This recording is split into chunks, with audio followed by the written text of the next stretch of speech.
Jack of all trades, Jack Linnehan is here to preview the biggest awards in music. Funny, because we talked about sports, sports, and then we're talking about music. I kind of saw Post Malone coming, though, when he started doing the Bud Light ads. Yeah, this week. You felt like that was going to be inevitable. His check has already been written.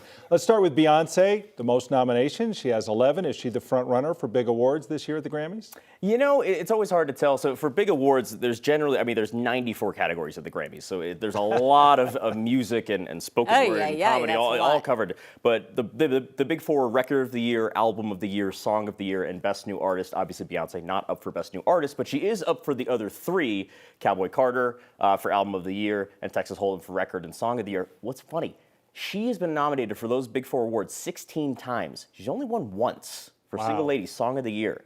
So not a great track record in those, quote unquote big awards. You'd think maybe she is the front runner just based off the sheer number of nominations, but there's a lot of really good, talented artists up for those awards. It's going to be tough for her to get her second. I have a curveball for you real quick. The album of the year is because I remember what an album looks like. Yeah. And the song of the year, I know what's a song, but what defines the record of the year compared to the song of the year and the album of the year? It's always tricky. Record of the year is the actual music, the production of it all, the song itself. The song of the year is for the lyrics. Okay. Songwriting. Oh. So it is weird. It's very confusing that they label it that way. And don't even get me started. More on awards. Best new artist. There's a bunch of new artists up this year. But new. You came to love Taylor Swift during the pandemic, right? I did, yeah. You started listening to her stuff. Now she won Album of the Year last year. Yes. Is she in for a repeat? She's nominated again. I think it's going to be a little more complicated for her to win back-to-back this year. You may remember last year when she accepted the Album of the Year, she actually teased this album. Yes. Oh, that's right. During her acceptance speech. She doesn't know anything about marketing.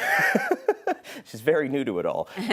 But this one wasn't as well received as Midnight's, the one that she won for last year. And there's, like I said, a lot of other albums out there. So I think my guess would be that she doesn't actually win it this year, and it goes to somebody else. There's a lot of pop music this year. Is that new, or is that different than what we've seen lately? It's not really. The Grammys tend to be pretty heavily pop dominated in the big categories. And just this year, obviously Taylor Swift, Beyonce went country, but she's still more. She expands multiple genres, but she's gotten certainly many noms in the past for pop music. Sabrina Carpenter, Chappell Roan, Olivia Rodrigo, Billie Eilish, all these pop singers up this year. What's interesting to me, and I think this may be a situation, record or song of the year, we'll see where someone sneaks in, Kendrick Lamar. He's got many Grammys in the past, but Not Like Us was one of these songs of the summer this past year. Yeah. It's up for Record of the Year, it's up for Song of the Year. So that could be a situation where, hey, I know the Grammys, they love pop, but maybe Kendrick slides in, gets record or song of the summer. The only male you mentioned. Yeah. Also, the women are ruling the roost. By and large, yeah, there are a couple of men in there. Andre 3000 has a jazz fusion, I believe, album up for Album of the Year. The Beatles got a Record of the Year nom, even though we know the history of the Beatles. Right. But yeah, many female artists up for the big awards. I should get into that. If there's a void of great male singers, I should jump in. Never too late. You got time, Tom. Never too late. You got time. Jack, thanks.